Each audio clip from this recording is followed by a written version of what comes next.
আসসালামু আলাইকুম রহমতুল্লাহি ওবরকাতুহু। সম্মানিত দর্শক, বর্তমান রাষ্ট্রপতি জনাব শাহাবুদ্দিন চুপ্পু, তাকে নিয়ে রাজনীতির যে সাসপেন্স, এটি এখন চরমে। যদিও আমাদের রাষ্ট্রপতির যে পদ এবং পদবি, এটি সাংবিধানিক। নির্বাচিত রাজনৈতিক সরকারের ইচ্ছা বা অনিচ্ছার বাইরে রাষ্ট্রপতির আসলে যাওয়ার কোনো সাধ্য নেই। তো এই অলংকারিক পদটি শেখ হাসিনার পতনের পর থেকে নানা কারণে গুরুত্বপূর্ণ হয়ে পড়েছে।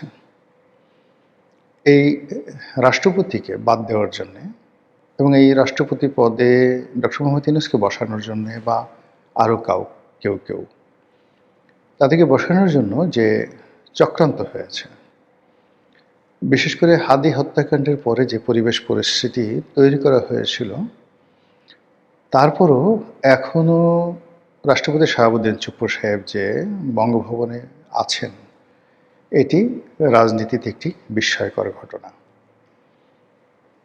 গত 18 মাসে বাংলাদেশে আসলে যে কি ঘটেছে, এটি নিয়ে এখনও কেউ খোলামেলা আলোচনা করেননি। ৭৫ 15 আগস্টের পর যেভাবে দেশি বিদেশি সাংবাদিকরা একটার পর একটা বই লিখে বিশ্লেষণ করে কেন এই হত্যাকাণ্ড ঘটল, কেন নেপথ্যে এত কিছু হলো, সবার একটা চুলচেরা বিশ্লেষণ ছিল, যার থেকে আমরা এখন বুঝতে পারি। কিন্তু সে অনুযায়ী জিয়াউর রহমান সাহেবের যে হত্যাকাণ্ড, সেটি নিয়ে ওভাবে কোনো সাহিত্য রচনা হয়নি। ফলে কি হলো, তাকে নিয়ে আবেগ আছে, ভালোবাসা আছে, কিন্তু মানুষের মনোমস্তিষ্কে জিয়াউর রহমানের যে হত্যাকাণ্ড, সেই হত্যাকাণ্ডটি বঙ্গবন্ধুর হত্যাকাণ্ডের মতো এতটা সাড়া ফেলতে পারেনি। তো সেই দিক থেকে গত 18 মাসে প্রথমত শেখ হাসিনার পতন, এই পতনের পেছনে এনসিপি কতটা দায়ী, মানে সমন্বয়করা কতটা দায়ী, বা বৈষম্য বিরোধী আন্দোলনকারীরা কতটা দায়ী। এই আন্দোলনের মাস্টার মাইন্ড কে? সালাউদ্দিন সাহেব, তারেক রহমান সাহেব, জামাতের আমির শফিক সাহেব, তারপর সমন্বয়ক এবং মাস্টার মাইন্ড হিসেবে যিনি পরিচিতি লাভ পেয়েছেন মাহফুজ, নাকি ডক্টর মোহাম্মদ ইউনূস? কেন এই ম্যাটিকুলাস ডিজাইনটা হয়েছিল, কিভাবে হয়েছিল?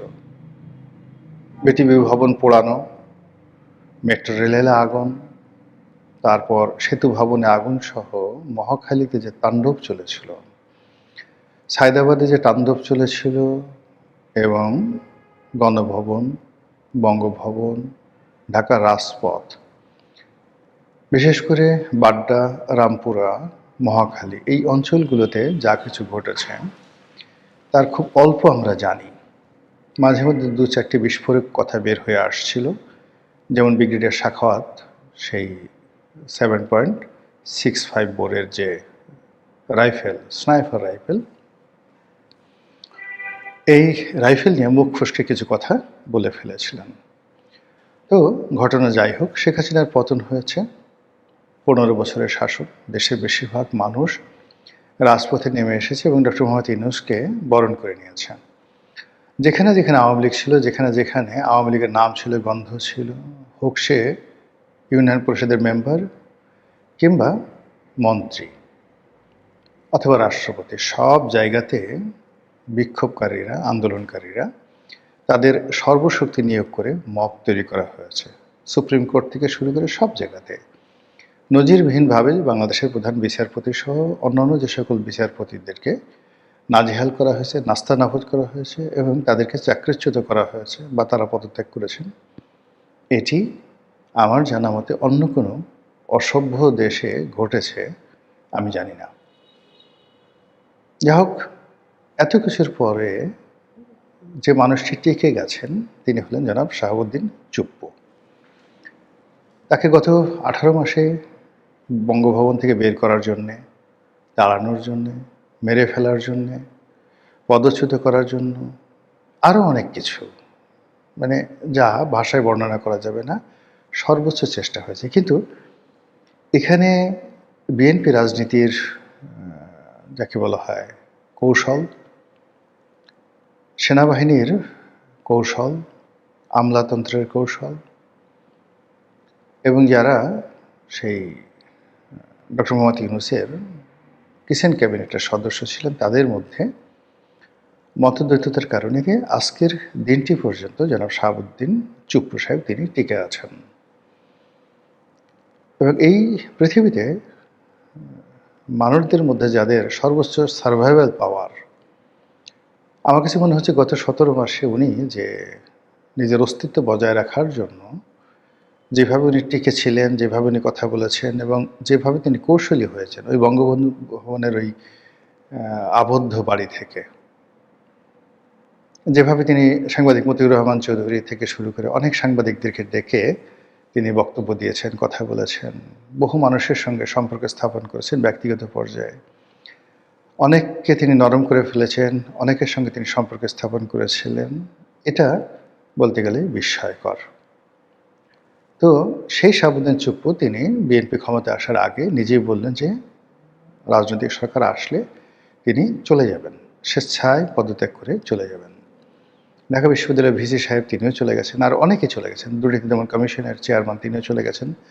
চুপ্পু সাহেব তিনি চলে যাবেন বা তাকে বলা হবে আপনি চলে যান, অথবা তিনি পদত্যাগ করবেন অথবা তাকে বাধ্য করা হবে। এটাই যখন 99.99% সম্ভাবনা ছিল নতুন সরকারের শপথ গ্রহণের আগ পর্যন্ত।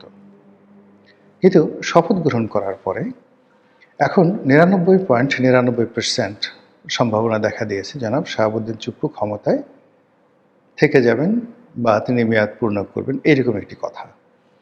কেন? এটা নিয়ে হলো আজকের এই আলোচনা। আলোচনার গভীরতা বোঝার জন্য আপনাদেরকে 3-4টি বিষয় বলি। প্রথমত হলো যে জনাব শাহাবুদ্দিন চুপ্পু পার্লামেন্টে যে বক্তব্য দিলেন, এটাকে আপনি ফার্স্ট কগনিজেন্সে নেন।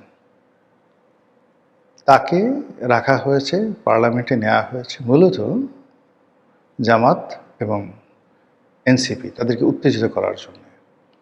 তারা সংসদ বর্জন করুক, সংসদ থেকে বের হয়ে যাক, পার্লামেন্ট জমিয়ে তুলুক বা পাগলের মতো তারা খামচি করুক, এইরকম একটা দৃশ্য।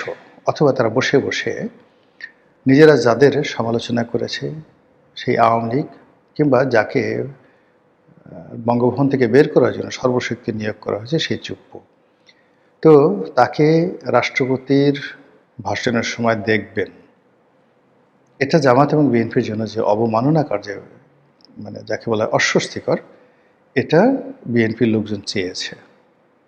এটা হলো এক। 2 নম্বর হলো যে ঈদগাহ, জাতীয় ঈদগাহ ময়দানে, তো জাতীয় ঈদগাহ ময়দানে জনাব তারেক রহমান সাহেব এবং শাহাবুদ্দিন চুপ্পু সাহেব, তারপর প্রধান বিচারপতি একত্রে নামাজ আদায় করেছেন। এটি মূলত ডক্টর মোহাম্মদ ইউনূসের ইমেজে ভীষণভাবে এটি আঘাত করেছে, কুড়ালের বা কুঠার আঘাত করেছে। 2 নম্বর হলো যে জামাত এবং অন্যান্য যারা আছেন তাদেরকে ঈদগাহ ময়দান ছাড়া করেছে। এবং এখানে দেখেন যে জামাত যে কৌশল জানে, সেখানে তারেক রহমান সাহেবের পাশে জামাতের আমিরকে বসতে দিতে হতো। জামাতের আমির রাষ্ট্রপতির সঙ্গে মানে যদি না থাকতেন, তাহলে সেক্ষেত্রে তিনি লোকজন সহকারে সেখানে এতটা উপস্থিত থাকতেন সবাইকে নিয়ে, যে ওখানে কুলাকুলি থেকে শুরু করে যা কিছুতে তিনি একেবারে রীতিমতো মাতোয়ারা করে ফেলতেন। এবং অনেক মুসলিম দেশের যারা লোকজন জামাত সংশ্লিষ্ট, তাদেরকেও, রাষ্ট্রদূতদেরকেও এখানে আনা হতো। ফলে পুরো ডায়াসটি বিএনপির পরিবর্তে জামাতের কাছে চলে যেত। এবং ওখানে যদি জামাত সংশ্লিষ্ট লোকজনের আধিক্য থাকতো, তাহলে ঈদগাহ ময়দানে বিএনপির সঙ্গে জামাতের একটা ক্ল্যাশ হয়ে যেতে পারতো নেতাকর্মীদের সাথে। এটা বিএনপি চায়নি। আর না চাওয়ার জন্য সহজ একটা বিষয় হলো রাষ্ট্রপতিকে সম্মান করে সেখানে নিয়ে আসা। 100% সফল। তারপর দেখা গেল ঈদের দিন, এই গত বছর যেটা হয়নি বা তার আগের বছর যেটা হয়নি, সেটা হলো এই ঈদে রাষ্ট্রপতির দরবারকে জমজমাট করার জন্য তারেক রহমান সাহেবের চেষ্টার ত্রুটি ছিল না। এখানে রাষ্ট্রপতির অনেক ভূমিকা ছিল। তিনি অনুষ্ঠানটিকে বর্ণাঢ্য করার জন্যে তিনি সর্বোচ্চ চেষ্টা করেছেন। তারপর এমনকি তার যে অনুষ্ঠানের দ্যুতি ব্যাপ্তি, ডিসিপ্লিন সব কিছু তারেক রহমান সাহেবের যে অনুষ্ঠান যমুনাতে হয়েছে তার চাইতে অনেক অনেক বেশি হয়েছে। এর কারণ হলো ওখানে রাষ্ট্রীয় প্রোটোকলটা, গণভবনে রাষ্ট্রীয় প্রোটোকলটা একেবারে কাজ করেনি। মানে যে যার মতো গিয়েছেন, তারপর নেতাকর্মীদের ঢল, যেখানে 1.5 ঘন্টা লাগছে ডক্টর মোহাম্মদ ইউনূসকে তার সঙ্গে দেখা করতে গিয়ে। ফলে ওখানে যে সৌন্দর্যটা ওটি হয়নি, বরং ওখানে তার সঙ্গে দেখা করতে গিয়ে অনেক অপ্রীতিকর ঘটনা ঘটেছে যমুনাতে তারেক রহমান সাহেবের অনুষ্ঠানে। ফলে বিএনপি নেতাকর্মী মোরাল্লে সবাই বিব্রত। আর অন্যদিকে রাষ্ট্রপতির অনুষ্ঠানটি ছিল একেবারে সুশৃঙ্খল এবং এখানে যারা গেছেন সব কোয়ালিটি অফ পিপল, সমাজের একেবারে মানি জ্ঞানী আমলা কামলা থেকে শুরু করে একেবারে টপ অফ দ্য লেভেল তারা গণভবনের পরিবর্তে, মানে যমুনার পরিবর্তে বঙ্গভবনে গেছেন। তো সেই বঙ্গভবনে যারা আসছেন, যতটুকু আমি দেখলাম সেখানে মোটামুটি চাঁদের হাট বসেছিল। সবাই প্রাণবন্ত ছিলেন, আলাপ আলোচনা সব দিক থেকে। এখানে রাজনৈতিক সরকারের সদিচ্ছা না থাকলে জনাব চুপ্পু সাহেব এটা করতেন না, আর তিনি চেষ্টা করলেও সেটা পারতেন না। তো এটা কেন করা হলো? প্রথম জিনিসটা করা হলো যে দুটো অনুষ্ঠান, অর্থাৎ বঙ্গভবন এবং যমুনা, এখানে যে অনুষ্ঠান হয়েছে সেই অনুষ্ঠানের সঙ্গে সঙ্গে মানুষের যে দৃষ্টি পুরোটাই কিন্তু এই বঙ্গভবনকে কেন্দ্র করেছিল আর তারেক রহমান সাহেবকে কেন্দ্র করেছিল। কিন্তু আমির জামাত বা জামাতের সভাপতি তারা যদি অনুষ্ঠান করতেন বঙ্গবন্ধু ভবন, যদি ওখানে কোনো অনুষ্ঠান না করত, তাহলে মানুষ জামাতের আমির ওখানে ছুটতেন। তো সেক্ষেত্রে শাহাবুদ্দিন চুপ্পু সাহেবের এই যে যাকে বলা হয় তার বঙ্গভবনের যে অনুষ্ঠান, এই অনুষ্ঠানটি জামাতের রাজনীতিকে অনেকটা প্রশ্ন সাপেক্ষ করে ফেলেছে, ম্লান করে দিয়েছে। আর অন্য একটা বিষয় হলো যে আপনি যে কোনোভাবে হোক আপনার প্রতিপক্ষ যেটা অপছন্দ করে তার সামনে যত বেশি তিড়িং বিড়িং করবেন, যত বেশি লাফালাফি করবেন এবং তাকে যত বেশি উত্তেজিত করে ফেলবেন, তত আপনার লাভ।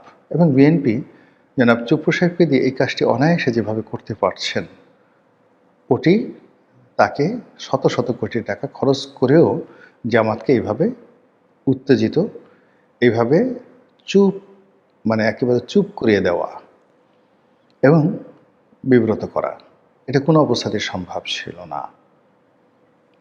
একবারে সর্বশেষ সেটা হলো চুপ্পু সাহেবকে সম্মানিত করে মূলত ডক্টর মোহাম্মদ ইউনূসের মনে একটা ভয় ধরিয়ে দেওয়ার চেষ্টা করা হচ্ছে।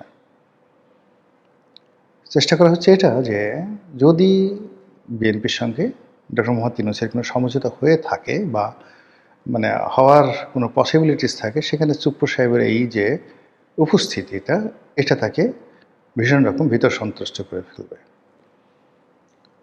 কেন করবে? প্রথমত হলো যে এই যে এখন এনসিপি এবং জামাত যে জুলাই সনদ বাস্তবায়ন করতে যাচ্ছে, এতে করে রাষ্ট্রপতির ক্ষমতা মারাত্মকভাবে বাড়বে। আর রাষ্ট্রপতি ক্ষমতাপ্রাপ্ত হওয়ার সঙ্গে সঙ্গে অতীতে তার সঙ্গে যারা খারাপ আচরণ করেছেন, তাকে অপমান করেছেন, বেইজ্জতি করেছেন, লাঞ্ছিত করেছেন, তাদেরকে তিনি ছাড়বেন না। এক্ষেত্রে doctor Mohammad Yunus target number 1। আর এই অবস্থাতে বিএনপি মুসকি মুসকি হাসছে আর জামাত প্রমাদ গুনছে যে যদি চুপ্পু সাহেবকে রেখে দেওয়া হয় আর এই অবস্থায় রাষ্ট্রপতির সেই ক্ষমতা বাড়ে, তাহলে তাদের কি হবে। এই জন্য তারা দ্বিধাগ্রস্ত। তারা একসাথে দুটো দাবি করেছে, জনাব শাহাবুদ্দিন চুপ্পুর পদত্যাগ এবং জুলাই সনদের বাস্তবায়ন, সংস্কার কমিশনের সুপারিশ সমূহ বাস্তবায়ন। এবং তারা এও চাচ্ছে যে মানে অলক্ষ্যে যে বঙ্গভবনে ডক্টর মোহাম্মদ ইউনূস সেখানে যান। তো এই যে ঘটনাগুলো একটা কমপ্লেক্স অবস্থা তৈরি হয়েছে, এই কমপ্লেক্স অবস্থায় বিএনপি যে সুযোগ পাচ্ছে, বেনিফিট পাচ্ছে, সে তুলনায় জামাত, এনসিপি এবং ডক্টর মোহাম্মদ ইউনূস, তাদের যারা দোষর রয়েছে আমেরিকা, তারা সবাই মিলে একটা নাস্তানাবুদ অবস্থার মধ্যে পড়েছে। এবং এখানে একটা বিষয় আমরা শুনলাম, সেটা হলো যে মার্কিন রাষ্ট্রদূত মিস্টার ব্র্যান্ট ক্রিস্টেনসেন, তিনিও বঙ্গভবনে গিয়েছিলেন অন্যান্য রাষ্ট্রদূত সহ, এবং অনেকক্ষণ তিনি সেখানে ছিলেন। সবার সাথে মতবিনিময় করেছেন। তিনি এমনি বাংলাদেশে পরিচিত। ঘন্টার পর ঘন্টা তিনি সেখানে থেকেছেন। তো সেই তুলনায় তিনি অন্যান্য জায়গাতে কোথায় কোথায় গিয়েছেন, কতটা সময় দিয়েছেন সেটা কিন্তু মিডিয়াতে আসেনি। ফলে এবারের ঈদে যে চাঁদের হাট বসেছিল, এটা কি কেবলই মাত্র পূর্ণিমার চাঁদ? এটা কি কেবলই মাত্র ঈদুল ফিতরের চাঁদ, নাকি ঈদুল আজহা মানে বকরি ঈদের চাঁদ? আর বকরি ঈদের চাঁদ যদি উঠে উৎসব হয়, তাহলে তো সেখানে মোটামুটি কুরবানির একটা ব্যবস্থা থাকবেই। জমে উঠেছে রাজনীতি। দেখতে থাকুন কোথায় গিয়ে এর পরিণতি দাঁড়ায়। মহান আল্লাহ আমাদের সবাইকে হেদায়েত দান করুন এবং হেফাজত করুন। আসসালামু আলাইকুম ওয়া রাহমাতুল্লাহি ওয়া বারাকাতুহু।